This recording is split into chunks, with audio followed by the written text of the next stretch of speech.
All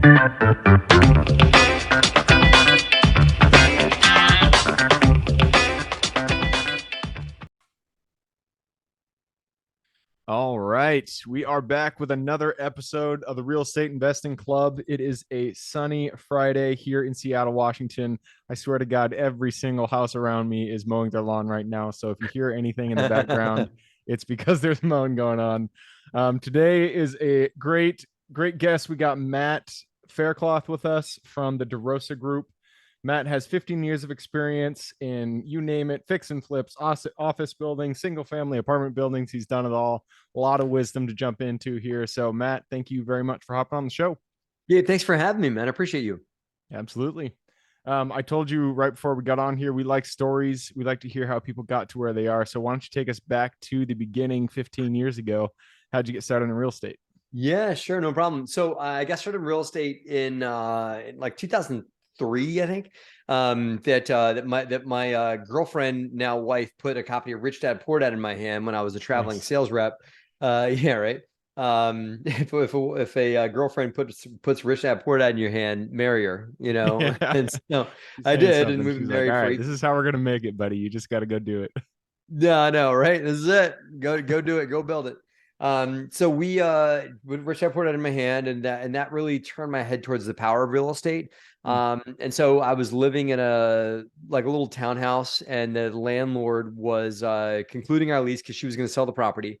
We couldn't buy that one because another buyer came in and paid more, and I couldn't get my act together in time to buy that property. So we went and started, okay, we got to go somewhere. So I bought a house in the next town over myself with some money that I'd squirreled away, just limped into closing with 3% down to buy this $150,000 townhome. 3% down. Wow. Yeah, and well, you can still get that with FHA. Yeah, FHA, you can get 3 to 5% down still on owner occ, right? So is what they now call a house hack. Before it was such a thing. And so my two knucklehead drinking buddies moved in with me.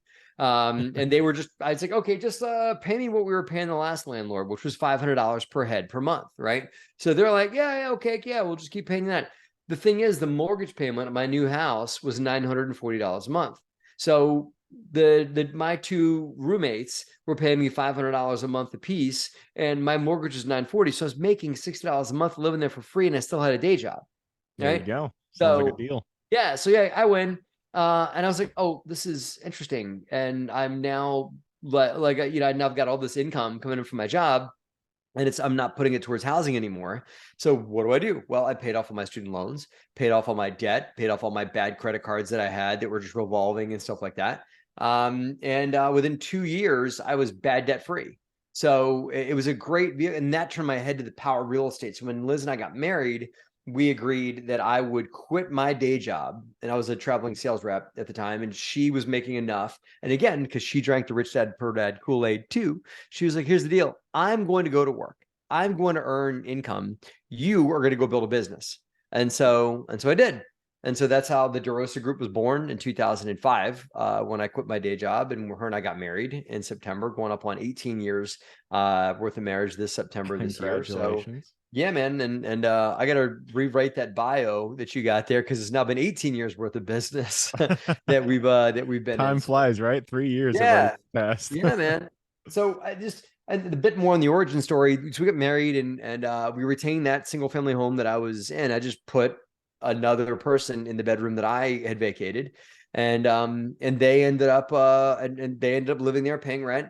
And I bought a few other properties around that area, and then around where my wife and I lived. And then before you knew it, we were off and running and had a reasonable portfolio. Nice, man. I love it. So yeah, I mean, it sounds like you were house hacking before house hacking was a thing back in Before it was 2005. a name. Yeah, and then we started buying properties, renovating them, and taking them to a local bank and refinancing them, which is now known as the BRRRR strategy. Yep. Yeah, my friend Brandon Turner, it just is better at naming things than I am. And so so he came up with these cool acronyms and cool, like, clippy little names for stuff. And I was just like, yeah, I'm just living in my rental property, or I'm buying and adding value and then refinancing a rental property. Brandon should really be a marketing executive. Honestly, I believe that if he was not a successful real estate investor, he would be a top tier marketing exec, coming up with really cool ways to get things on the market. Acronyms everywhere. Yeah, right. All right, so you guys got you house hacked, and then you started doing fix and flips. It sounds like after that you got into what was it, office and multifamily. How'd you kind of scale once you got those first few deals done? Yeah, so we slowly started to scale in, and we invested in our own backyard, acres of diamonds kind of mentality. And so we had moved to New Jersey for her job, my wife's job. And so Trenton, New Jersey was the next rental market that was close to us. So we really tripled down on Trenton and started finding rental deals around Trenton, New Jersey, and scaled up. And at that point, Gabe, we could refi a lot. You're able to refi a lot of houses. This is before the crash. Mm. So we were able to refi this house, pull some proceeds out, use that to buy another deal, buy a fix and flip, hard money plus, creative ways to finance a second mortgage, that kind of stuff. Then the financial crisis hit. By that point, we were sitting on about 30 units, including the office building and some other small multi that we had.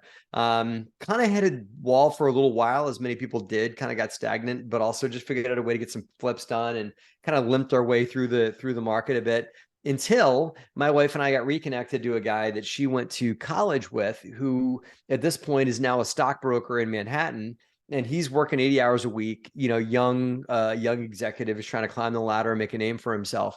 And she says to him, well, my husband and I are building this real estate investing business. And he says the magic words, which are, man, I sure wish I had time to do. I wish I could do that too, but I just don't have the time. There Right. you go. And my wife hears that, hears the opportunity in his voice and says, you should meet with my husband. And so I jump on the train up to New York City and go have coffee with this very, very nice guy who I still am like very, very good friends with, and we still do business with to this day. And we just sit there over coffee, and he just pretty much out of his mouth goes, well, if I give you 50K, and I mean, that's a great way to start the conversation, right? If I give you 50K, could you find a deal that makes sense? And this is like post crash. So there's like, deals like plucking apples off a tree. There's deals everywhere, right?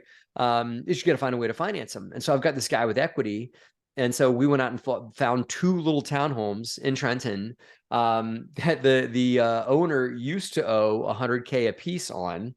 But the bank was kind enough to relieve that owner of those properties and took them back. And we bought them from the person that had bought them at foreclosure auction. So long story short, somebody had bought them at foreclosure and they wholesaled them over to us for $25,000 a piece. So I bought these two little properties, brought in some financing through private financing on the reno. So with her college buddy's equity and some reno money that I had lined up, we were able to buy these properties, fix them up, rent them out, refinance and repeat. So we did what's now known as the BRRRR strategy with investor money. And this guy now goes and tells all his clients and all his buddies that he's got this new friend in Trenton that's making him money. And so that opened up at first one or two possibilities because he wants to test the water. So now we go out and we take down a duplex and a couple single family homes. And then more folks come in and more folks find me online because it's in the beginning of the online presence of putting yourself out there and stuff like that. I then, Gabe, start shooting videos for my investors and I put them on YouTube for them to watch. Like, hey, probably the first guy that was doing that too, right? I didn't realize, Gabe, I didn't know I was making them public. And before you know it, people start commenting and people start like, you're like, who the hell is this guy? How'd you do that kitchen? And I'm like, what? Why is my phone vibrating? Somebody's asking me a question about that video. I thought I was just sending it to Jeremy, I mean, no, these are real people. And I'm like, oh, I think we've got something. So I started doing videos on a regular basis. And that evolved into a thriving YouTube channel that we have now to talk about the education of real estate.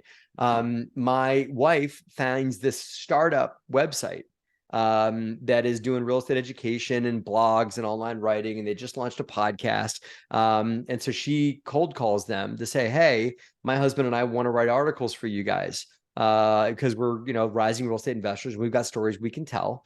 And she calls the company and Brandon Turner answers the phone. It's Bigger Pockets, right? There you go. So when they're just getting going and they needed more authors. And so the whole time on the phone call, Liz and I are talking to Brandon, and I keep calling it Better Pockets on the phone on this phone interview, right? Brad has just rolled with it like, yeah, better And pockets. Brandon, God That's bless better him, than bigger pockets. he's a good dude, man. Brandon did not, never held it against me or whatever it was. But I looked out on my cell phone, Gabe, and my wife is just blowing me up. Idiot, it's bigger pockets. Fool, it's bigger pockets, like in big capital Thanks, letters or babe. whatever with exclamation points and everything like that.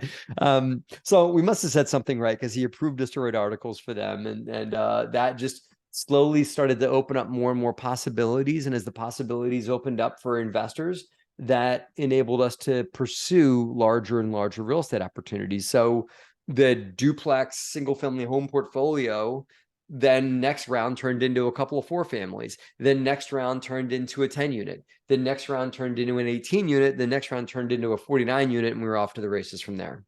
And Nice. now fast forward to today, Gabe, we control just under 2,000 units in 4 states. That is a great story, and I feel like there's really good lessons in your story. The especially one is the value of both relationships and the value of marketing and getting your word out there, letting people know what you're doing, posting on social media. Especially, you got to make it go public. That was the first good mistake that you made. Yeah. But once you do that, I mean, your message gets out there and people start to understand what you're doing, and that's how you attract capital to you. Yeah. And the second one was, I like that you guys raised capital for small deals. I always think about raising capital for a 400 unit apartment building, but you guys were doing it for small single family, multifamily. I like that message because it shows that you can raise capital for any size of deal because there's going to be a return. If Yeah. you have a track record, if you're doing it right, then you can go out there and you're not going to be limited by your own bank account. You can use other people's bank accounts, combine your forces, and go Yeah. out there and take these deals down. Underscore, man, you don't have to pursue the 400 unit apartment building to get into multifamily. A 5 unit also qualifies as multifamily, right? And you likely get more ownership and more control and don't have to give your left arm away to investors if you're raising capital for a 5 or a 10 unit. It's okay to start smaller, and not make an enormous splash and put yourself into the noise of all the people that are pursuing that 400 unit right now. Yep, exactly. And it sounds like your wife is your best partner, even though she's not part of the business. She's the one who's crushing it, pushing you forward, helping you out.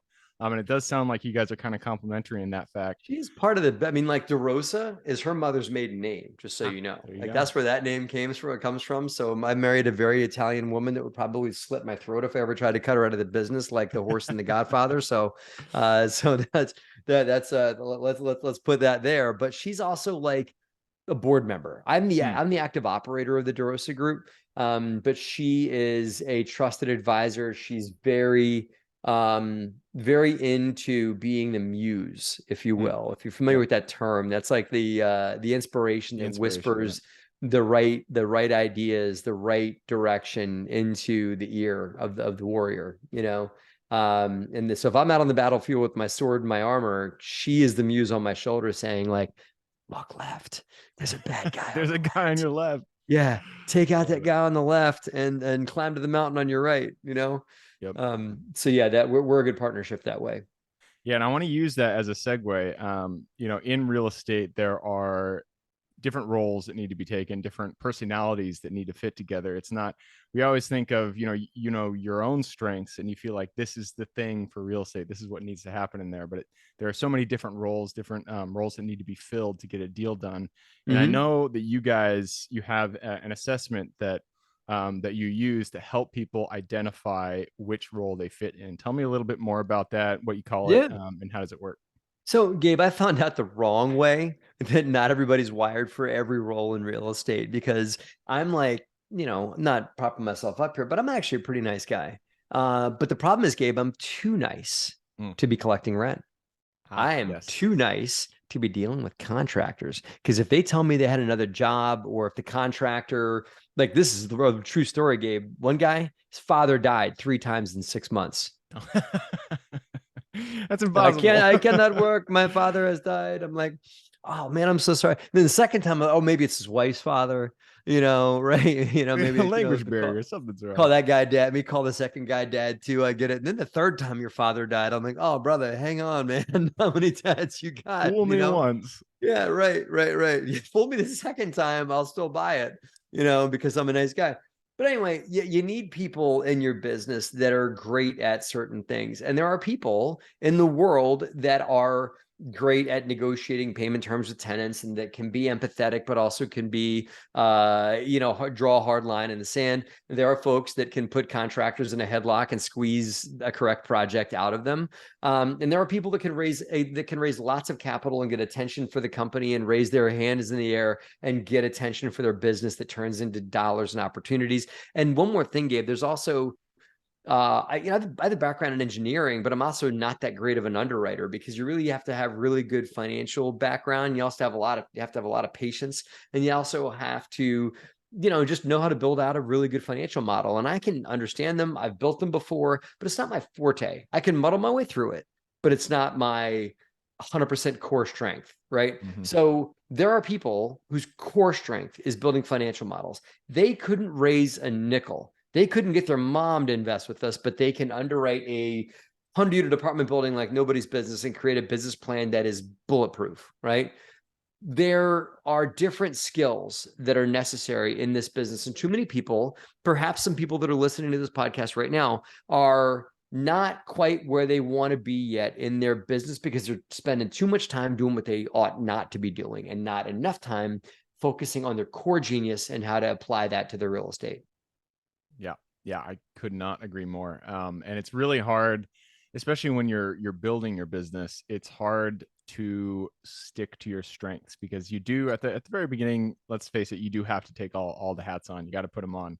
Yeah. But it is so important to start taking those hats off and giving them to other people who can do it Yes. much better than you. And that's kind of a difficult thing.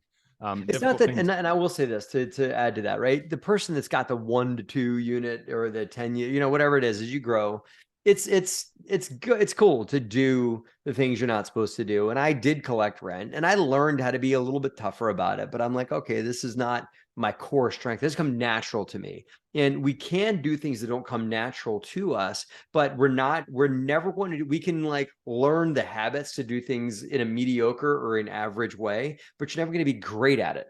Yeah. You're never going to be great at things that you're not really wired to do or you don't enjoy doing, right? But you need to learn from a few signals, right? It's interesting, the phenomenon of procrastination is something that we all should use, right?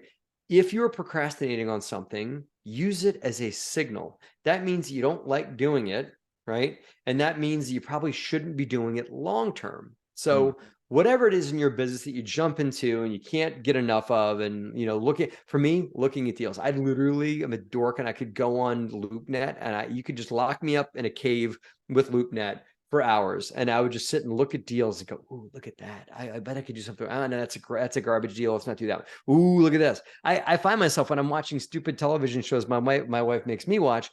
I'm over here on LoopNet and I'm like emailing brokers. So, God bless them, at 11 o'clock at night, they're getting emails from Matt Faircloth saying, "Hey, send me more about this listing," because I'm bored, but I love that. You're not going to catch me underwriting profit and loss statements on my rental properties at 11 o'clock at night because I don't like doing that. Yep. Yep. So you're sticking to your strengths. And am I Yes. right? You guys have you have an assessment that you've kind of created that Yes. other people can take. Yeah, you don't have to use procrastination. You can actually take the assessment that we created, which is at DeRosaGroup.com/superpower. If you guys are watching the video, you can see I'm a superpower fanatic here with Captain America on my mic and everything like that. But so it's DeRosaGroup.com/superpower, and it takes about 5 minutes. It's free. You can take the superpower assessment, and it'll tell you which directive in real estate investing you should be focusing on and which ones you should be outsourcing. Nice. Yeah, that sounds like a super useful thing to have in real estate. And I like that it's specific to real estate. When I was in corporate, they did, I think it was called the DISC.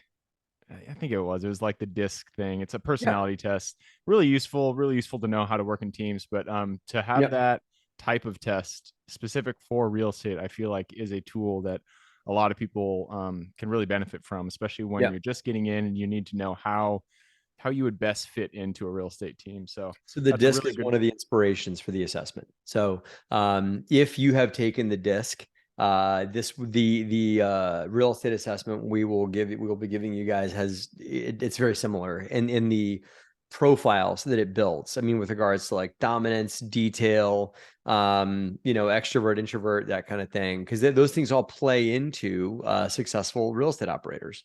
Yep, absolutely. And what's great is there's no wrong answer. That's why I like to tell people it's not a test because you can fail a test. It's an assessment. It just tells you who you are.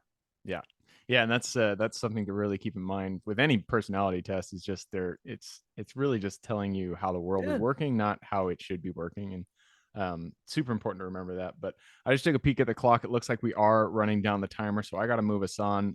Time to jump into the quick question round. Are you ready? I'm ready. Let's do it. It starts with books or any form of education. Give me two recommendations: one for general life wisdom, one for real estate. Okay. General Life Wisdom, Conversations with God. Phenomenal, phenomenal book that everyone should read because it really gives you insight to all different ways to walk life and kind of air quote why we're here. You wanted a business book too? Yep. Yep. Okay. One real estate book. Yep. Oh, real estate book. Okay. Let's do Cash Flow Quadrant. That's a Robert Kiyosaki book. It's slightly business, slightly real estate as well, but about the ESBI quadrant that's there for people to determine, just how are you making your money and what do you want to evolve up to? Cool. Conversations with God and cash flow quadrant. Love it. All right. Next question is for your younger self. So let's go back to the Matt who was still a traveling salesman. His wife just slammed that rich dad, poor dad down in front of him. Go back to him, look him in the eye, give him one piece of advice moving forward. Yeah, stay focused because I everything I did up until I quit was fine. That was great. That was all good moves because I didn't have any resources and didn't have a whole lot of time to put towards the real estate business. But once I opened up myself and had a lot of time, once I quit, it's tough because it's what's the phenomenal part about not having a job is nobody's telling you what to do. The most terrible part about not having a job is nobody's telling you what to do. And so you end up like, I'm looking at a piece of raw land on Tuesday. I'm looking at an apartment building on Thursday that I Yeah. have no qualifications to buy that apartment building. I remember like my first couple months out, I walked 150 unit. They should have kicked me out the door. I had no qualifications to go buy in that 150 unit. And I didn't even know what I was looking at. And I'm like, oh yeah, these are very nice apartments here. This is good. They're like, dude, get out of here and go buy a duplex, or learn that, but I was looking at fix and flips and land deals and commercial stuff, whatever. Had I stayed focused, Gabe, I would have grown much faster. And I figured that out the hard way. But I would have told myself that focus creates success, not a slam dunk deal. Because I was trying to chase a unicorn, a deal that would make me $1 million the first time I bought it. Whereas I would have gotten much further by, trying to hit singles and getting on base versus trying to hit home runs. Yeah. Yeah. That's really good advice. And it's focus not in asset class is definitely one thing. I mean, I've had the shiny object syndrome. I bought mobile home parks, RV parks, self-storage, like focusing in on an asset class, getting really good at that asset class, building your processes around that asset, and then, building out that runway. I feel like focus in every aspect, asset, area that you're investing in. I feel like that's really good advice. And it's funny that you said that you're a young guy. Me and my buddy, I don't remember how old we were. We must have been like 21, 22. And we did the same thing. We talked with an owner. I don't know how we got in contact with him, but we walked. It must have been a 100-unit apartment complex. I look back at myself. I'm like, what the hell was that owner thinking? Like, why did he even do it? Did you like wear a suit to the showing? Right? No, Yeah. we didn't. Yeah. I didn't have a suit. We button up shirt and Right. jeans. Oh, And hi, how are so you? We represent the ABC conglomerate that's here right. right. That's Yeah, great. it's tough, man. But being a fish out of it's okay to be a little outside your comfort zone, but you also shouldn't be wasting your time. Yeah. Yep. Absolutely. All right, moving us on to the next question, and this one is about the metro. We just talked about focusing in. Everybody has a metro that they are focused in and they're most excited about. So, what is your favorite metro in the U.S. today? Yeah. I love that you asked this question because there's people I meet at RIA's, Gabe, that either tell me they're investing in a state, You're like, oh, I'm investing in Texas. No, you're not, knucklehead. The state of Texas is not a metro, It's right? massive. Yeah. Or I've also met people at RIAs that tell me they're investigating 30 markets across the US. And I'm like, no, you're Oof. not. You're surfing LoopNet. That's what you're doing, Yeah. Anyway, my company's active in Winston-Salem, North Carolina, which is part of the Piedmont Triad, which is a metro I am super excited about. We're also active in Lexington, Kentucky, and Lancaster, Pennsylvania. 3 quick points on why I love the Piedmont Triad, just to highlight that. Big jobs coming in. It is a job-friendly state. I don't believe the red and blue state thing is not even that. It's just North Carolina is a very just job and growth friendly. It's got a lot of land for growth, and they've carved a roadway that makes it a good job expansion place. Toyota's building a plant there. Apple's building a plant there. And Boom Supersonic, which is going to get you and I from here to Beijing in 4 hours or less, is building a manufacturing facility there as well. American Airlines is already committed to buying airplanes from Boom Supersonic. So it is Like on the way. supersonic airplanes they're making again?